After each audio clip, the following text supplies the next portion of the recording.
Smoke and Mirrors is a raw, unflinching memoir novel about memory, trust, and the slow realization that not everything labeled as care is safe.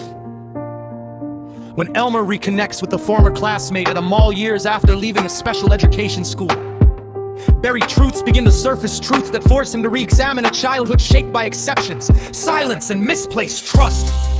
As memories unravel, Elmer follows the pattern backward, confronting a system that blurred boundaries while hiding behind praise and privilege. What begins as reflection becomes reckoning, leading to a final choice that prioritizes future children over preserving a dangerous past. Written with restraint and emotional honesty, this is a story about survival, accountability, and the courage it takes to let illusions burn. This work is a memoir-inspired narrative. Names, identifying details, and some circumstances have been changed to protect privacy. This book reflects personal memory and lived experience and does not allege criminal wrongdoing by any named individuals. This story is for anyone who has ever looked back on their childhood and felt a shift. It is also for listeners who want to understand how systems can fail quietly, not through obvious cruelty, but through patterns that are easy to excuse and hard to question. Emotionally, this is not a fast or explosive audiobook. It moves deliberately. It lingers in silence, memory, and realization. Some chapters are calm, even warm. Others may feel unsettling or heavy. That contrast is intentional. This story reflects how understanding often unfolds, not all at once, but slowly, piece by piece, until the full picture becomes impossible to ignore. I ask listeners to move through this book gently, with patience for themselves and for the story. You don't need to rush. You don't need to solve anything. This is not a story about blame or spectacle. It is about truth, perspective, and the courage it takes to finally see clearly. Thank you for being here and for holding this story with care. Young eyes accept the shadows they are shown. A woven world where only light is known. Then years reveal the threads that hold the drape. The painted scenes begin to lose their shape. The smoke disperses, the mirrors break apart, and deeper truths take residence in heart.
Rainy Tuesday.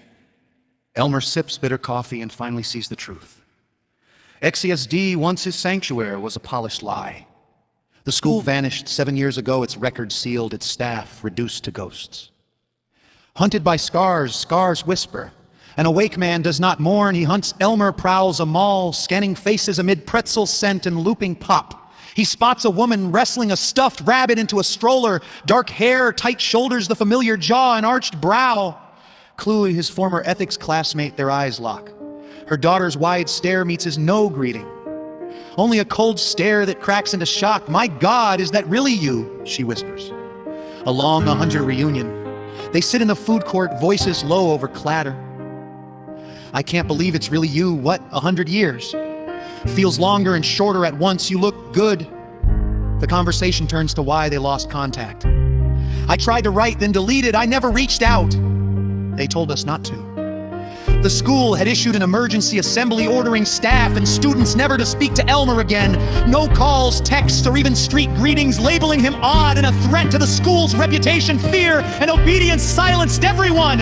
Elmer learns he was not forgotten. He was deliberately erased. Chloe admits the collective shame of obeying. NCSD was an evil school wrapped in strawberries and butterflies. "We missed you." They resolve not to let the school win, a quiet pact of hope forming between them as the mall hums on. Dev's EndNote 1. I learned this technique from a reading exercise where the writer explained her choices, so I tried it myself. Welcome to my first EndNote and back to Elmer's world after 2 successful books. I'm finally sharing this locked-away story.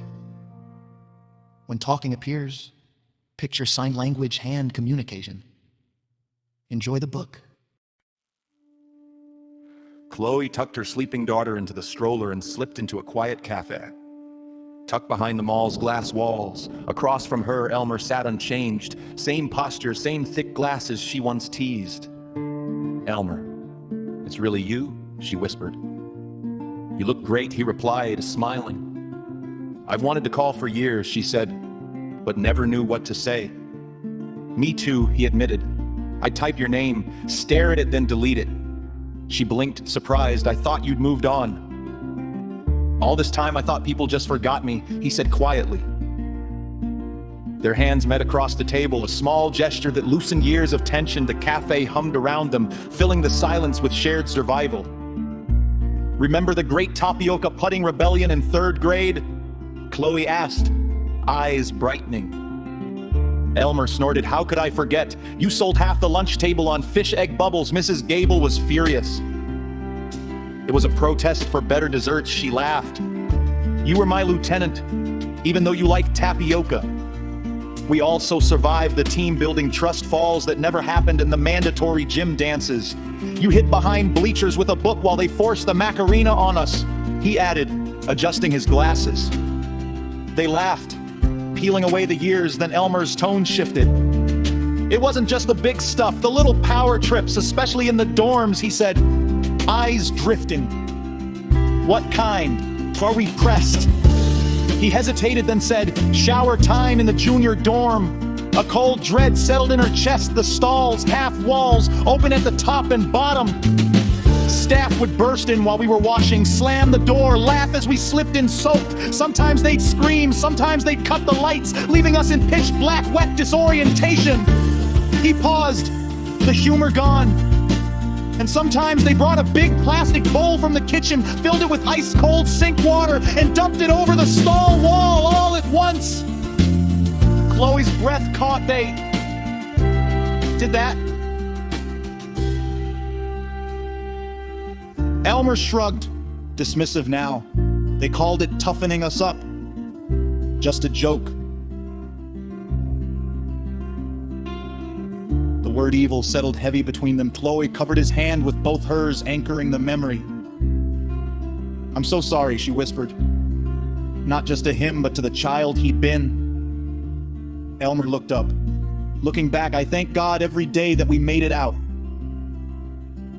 Tears fell as she understood. The cold water moment was the instant pretended kindness cracked and raw truth flooded in. Sharp, sudden, impossible to ignore. Dev's end note 2.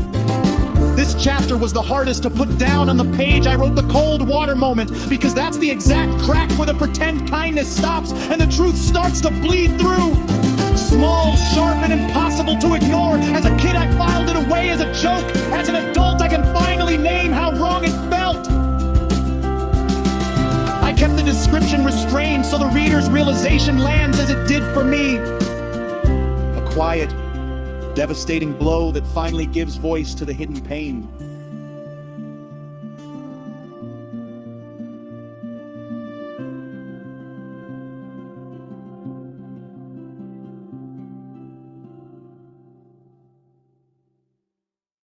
They lingered in the cafe long after their cups emptied, the mall's hum fading around them. Elmer traced a circle on the table. "There's something I never asked you about." Chloe replied. "Do you remember Mans?" She paused, then said carefully, "Yeah, I remember Mans." Elmer confessed his crushing embarrassment. One moment Mans seemed kind, the next she acted indifferent. "I kept wondering if it was all in my head." Chloe shook her head. "No, the staff knew you liked her. They noticed," she continued. "They pulled her aside, telling her to stop being nice to you, saying you were too dependent and that letting you feel special would set you back. They forced her to be cold for your own good." Elmer realized the whiplash wasn't random. It was directed. Chloe added that Mans did like him, far more than she was allowed, but the staff threatened her with loss of privileges, transfer, and punishment if she disobeyed. Then Chloe brought up the Rat Archies field trip. Elmer remembered Mans pulling him away, thinking she was embarrassed. "She told me afterward it was a date." Chloe said she didn't want the staff watching. She wanted an hour just for the two of them. The truth hit him. Mans loved him in the only way a child trapped in that system could. "It wasn't me," Elmer whispered. The years of self-blame lifting. No, it never was, Chloe replied. They turned affection into a weapon. You were targeted, but you were loved. We just didn't let you see it.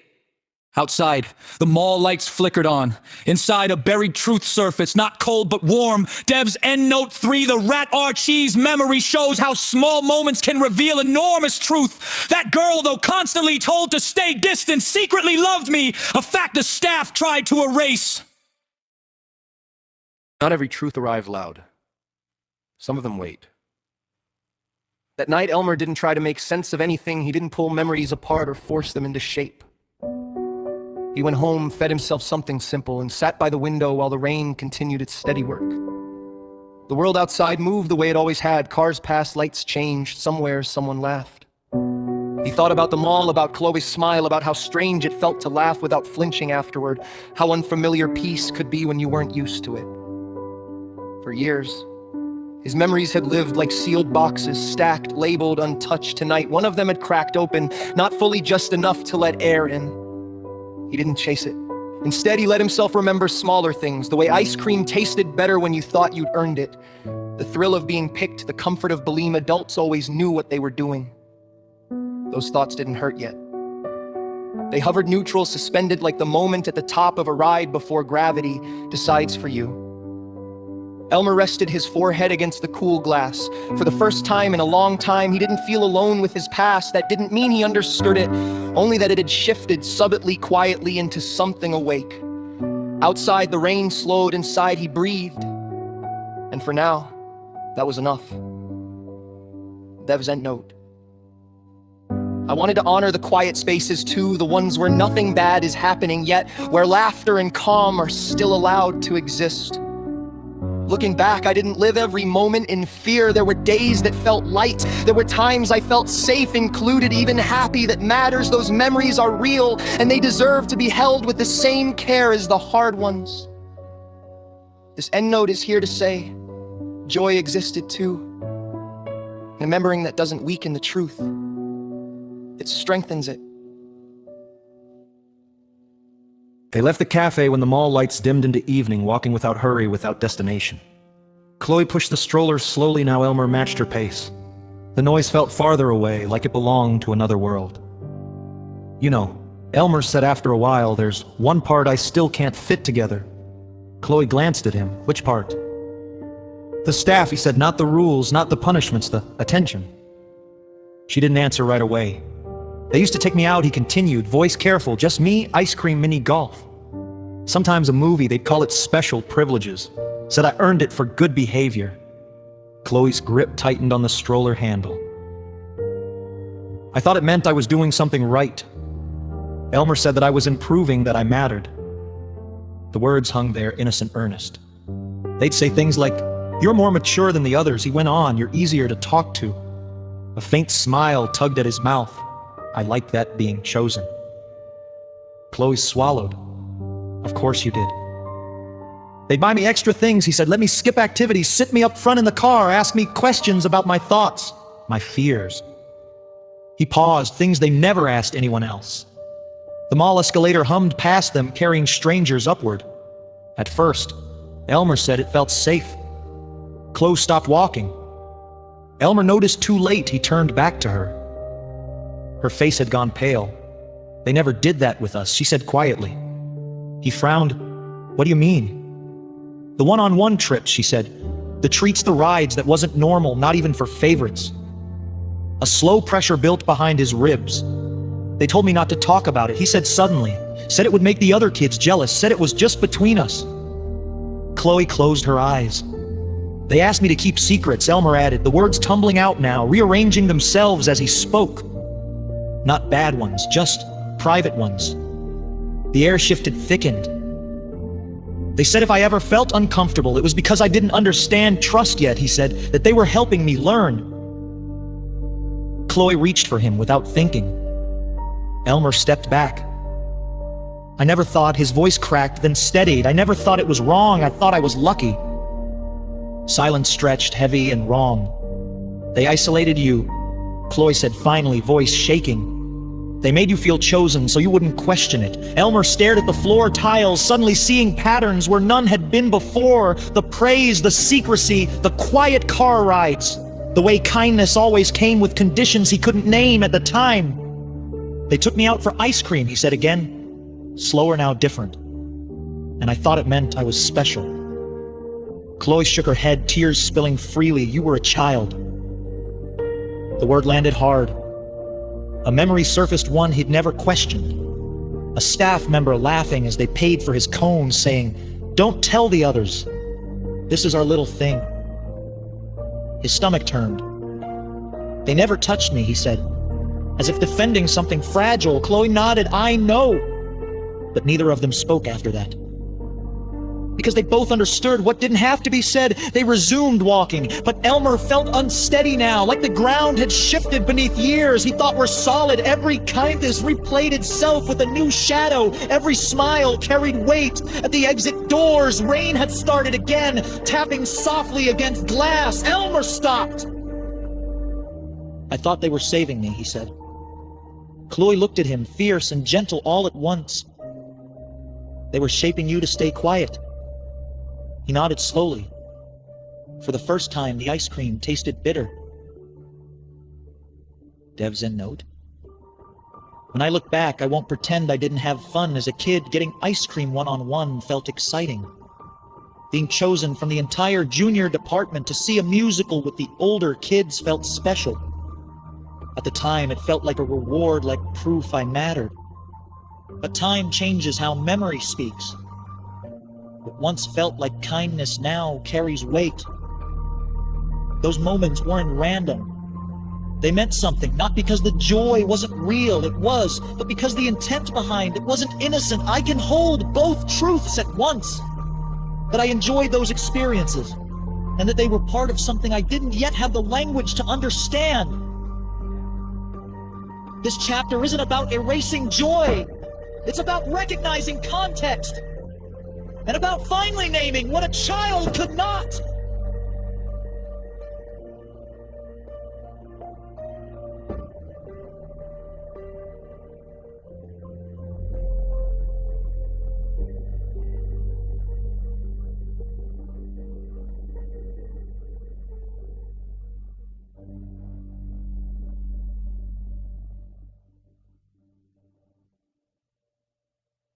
They met the next morning in the cafe. Not for convenience, but to avoid silence at home.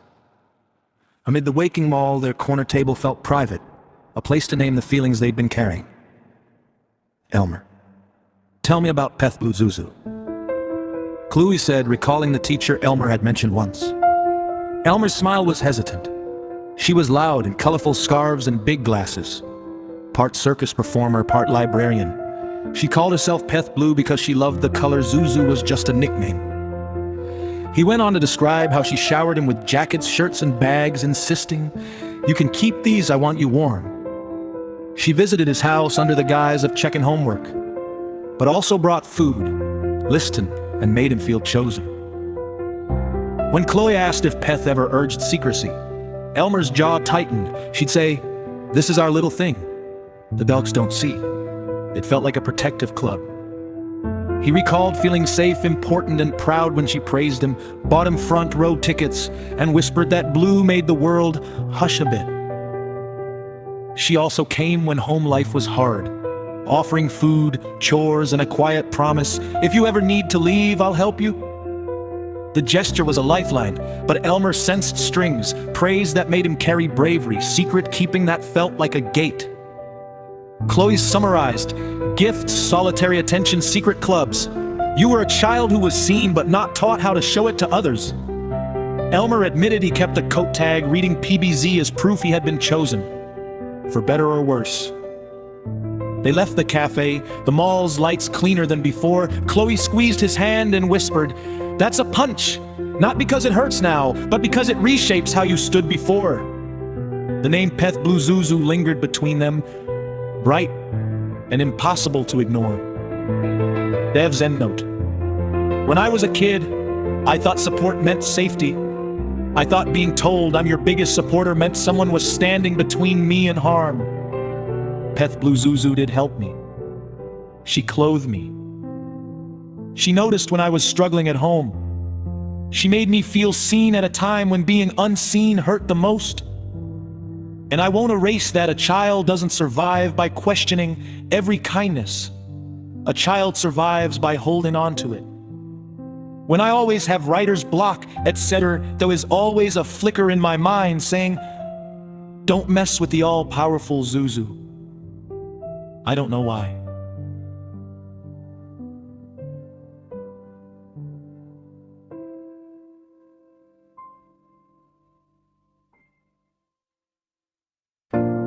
They were still at the mall.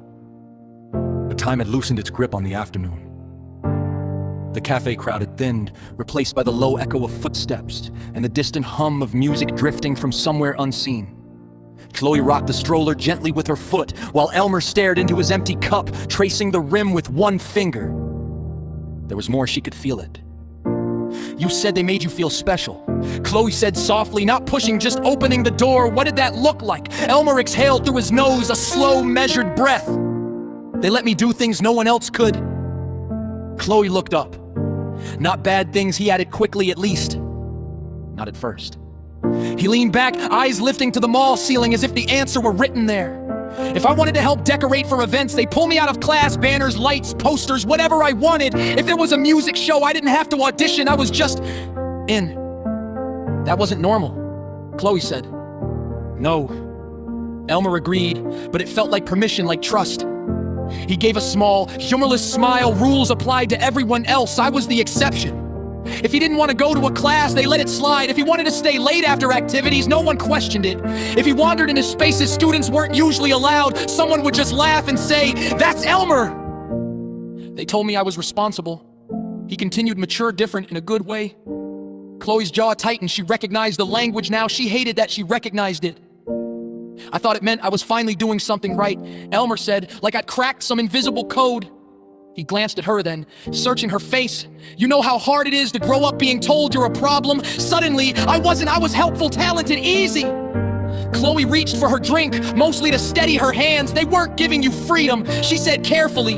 They were removing boundaries. The words landed between them, heavy and undeniable. Elmer nodded once, yeah! But back then, it felt like breathing. He laughed quietly. The sound brittled. They'd say, "You can handle it," or "We trust you." And I believed them. Why wouldn't I? They were the adults. Around them, the mall lights flickered on as evening crept closer. Storefronts glowed. The world carried on, oblivious. They didn't have to force anything. Elmer said at last, I was already trained to be grateful. Chloe swallowed hard. They didn't earn your trust, she said. They shaped it. Elmer didn't respond right away. He just sat there, shoulders slightly hunched, as if the truth had added weight he hadn't prepared for. For the first time since they started talking, the silence felt different, not empty, not safe. It felt like a door closing behind them. And ahead, the path narrow, Dev's end note. For a long time, I call those moments the best parts of my childhood. Being trusted, being chosen, being allowed to step outside the rules while others stayed inside them. At the time, it felt like freedom. Like I had finally found a place where I wasn't a problem. And that part is still true. I did have fun, I felt seen, I felt capable. But writing this now, as an adult, I understand that there was more happening beneath the surface. What felt like kindness and opportunity also carried intention. What felt like trust was mixed with control. Two truths can exist at the same time. I wrote this chapter the way I did because I don't want to erase the joy I felt back then. But I also won't ignore what I can see now. This chapter lives in that tension, honoring the memory, while finally naming the meaning behind it. They were still at the mall, but it no longer felt public. The noise had thinned into a distant echo, like the building itself was holding its breath. Chloe's daughter slept on, unaware, while Elmer sat very still, hands folded as if he were afraid of what might happen if he moved them. There's one more thing, he said. Chloe didn't interrupt. She had learned in the last hour that silence was sometimes the only safe way forward. It's about the junior dorms. Elmer continued. His voice wasn't shaking, but it had gone flat, like ice over deep water. Bedtime. Chloe felt her shoulders tense. They were strict about lights out, he said. Routine order doors, checked everyone in bed. He paused, then added, except there was this. Ritual. Her stomach dropped at the word. The women's staff would come through, Elmer said, one by one. They'd stop at each bed. Chloe's eyes stayed on his face, afraid to blink. They'd lean down, he went on, staring at the tabletop, and kiss us goodnight. On the lips. The world seemed to tilt for a long time. I didn't even think to question it. He said quietly, it was just how things were done. They smiled, they said it was caring, they said it was comfort. He finally looked at her then, and something in his expression broke open. But they weren't my family, they weren't related to me at all. Chloe's breath came out sharp despite her trying to control it. They told us it meant we were safe. Elmer said that we were loved, that this place was different from the world outside. His fingers curled into his palms. Now I can't stop thinking about how wrong it was. How no one ever asked if we were okay with it. How it only happened because we were kids. Because we trusted them. The mall lights buzzed overhead. Somewhere nearby, someone laughed. Life went on, cruelly unchanged. I didn't understand back then, he said. I understand now. Chloe reached across the table, not touching him this time, just grounding herself in the space between them. Elmer, she said, voice low and steady. That wasn't care. He nodded once, I know. The realization sat between them. Heavy and undeniable, all the small freedoms, all the special treatment, all the rules bent just for him. It hadn't been random, it hadn't been kindness. It had been a path. And finally, they could see where it had been leading all along. Dev's end note. This chapter was hard to write and it's hard to hear, and that's intentional. What you're hearing here is only the beginning of what I understand now. These moments were not isolated. They didn't happen by accident. They were part of something larger that took years for me to fully see. I want readers to know this is just the tip of the iceberg. What's coming next goes deeper, darker, and closer to the truth. If this chapter made you uneasy, hold on to that feeling. It's guiding you where this story needs to go.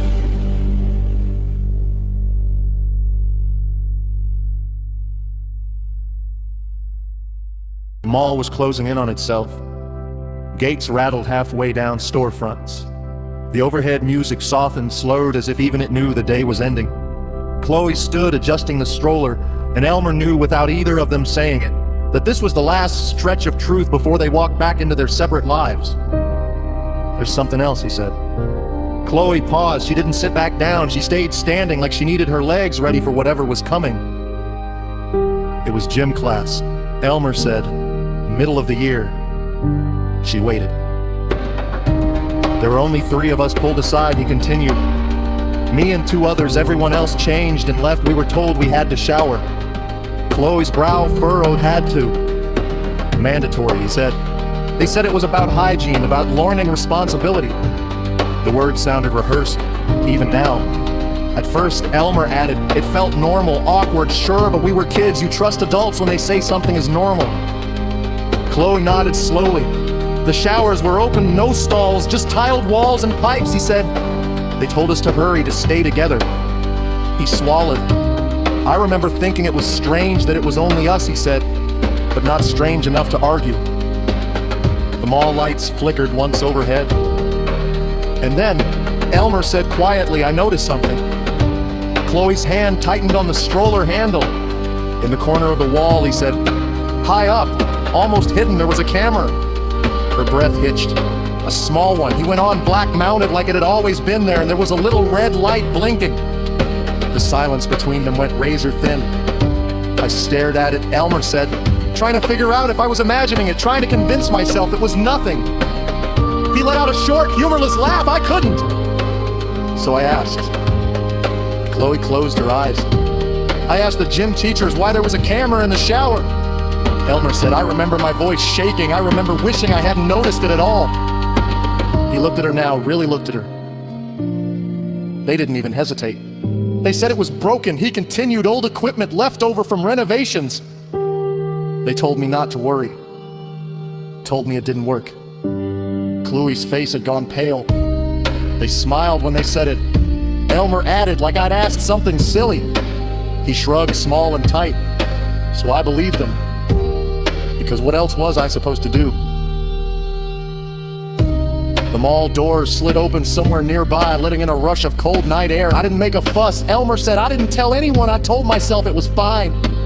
He stood then, the conversation clearly reaching its edge. But something changed after that. He said, "I didn't know what yet, I just knew. Once you see something like that, you can't unsee it." Chloe reached out, gripping his arm, not to stop him, not to comfort him, but to anchor herself to the truth of him standing there. "This isn't the end, is it?" she asked softly. Elmer shook his head. "No," he said, "it's just where I stopped believing the lies." They walked toward the exit together, the mall emptying behind them, and whatever came next was waiting in the dark. Dev's endnote. This chapter sits heavy with me for a long time. I told myself that moment didn't matter, that I was overthinking it, that I was dramatic, that adults wouldn't lie about something like that. I wanted to believe reassurance was safety. Writing it now, I can feel how young I was, how badly I wanted the world to make sense, how easily trust fills the gaps where answers should be. I'm writing this not because I have everything figured out, but because this was the moment something inside me shifted. I didn't know what the truth was yet, but I knew I was no longer comfortable pretending everything was fine. If this chapter made you uneasy, it's because it was the first time. I felt uneasy too, and once that feeling starts, it doesn't let go.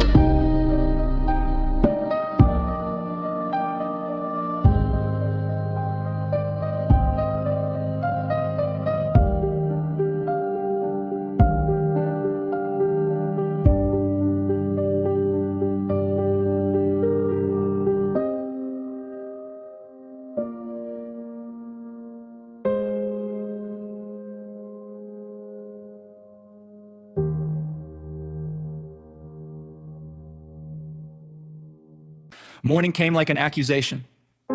Elmer woke before the alarm, the room still blue with early light. For a moment, he forgot everything. The mall, Chloe, the words that had finally been spoken aloud. Then it all rushed back at once, heavy and merciless, settling into his chest until breathing felt optional. He dressed without thinking and left the apartment.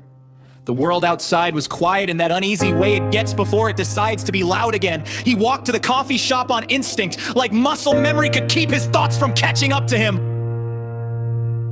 The bell over the door chimed. And there she was. His mom stood near the counter, purse tucked under her arm, scanning the menu like this was any other morning. Tinkled a real solid safe. "Elmer," she said, surprised, then smiled. "Hey, honey." Something cracked open in him at the sound of her voice.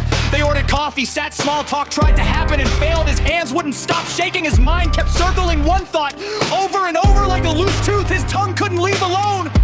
"Ask her." The thought hit him so hard he nearly gasped. "Ask her." "Not gently, not later now." "Mom," he said, cutting through her sentence. She stopped, looked at him fully. "What's wrong?" He swallowed, his throat burned. "There's something I need to know," he said, "and I need you to answer honestly." Her smile faded. He stared at the table because if he looked at her, he might not be able to finish. "When you were in court," he said, voice barely holding together, "with my biological dad, did anyone from the school ever help you?" She frowned. "Help how?" His chest tightened. "Did a staff member?" He forced the words out. "A man named Tom ever send you pictures to use against him?" The silence that followed was absolute. "No," she said immediately, "of course not. Why would they?" His world dropped out from under him. The chair scraped loudly as he stood too fast, tipping backward. He didn't even feel himself falling. Just the sudden, violent impact of truth slamming into place. He hit the floor hard, knees folding, breath tearing out of him in a sound that wasn't quite a sob, not quite a scream. People stared. Someone asked if he was okay, and a coffee shop blurred into color and noise and fear. Suddenly everything lined up. The cameras, the showers, the private outings, the praise, the trust, the attention that felt like safety until it didn't. If his mother hadn't known, and someone else had. Elmer curled in on himself, hands over his face, the weight of it finally unbearable, not confusion anymore, not doubt. Understanding. His mom was beside him, instantly holding him, asking questions he couldn't answer, yet he shook, grief tearing through him like something feral and alive.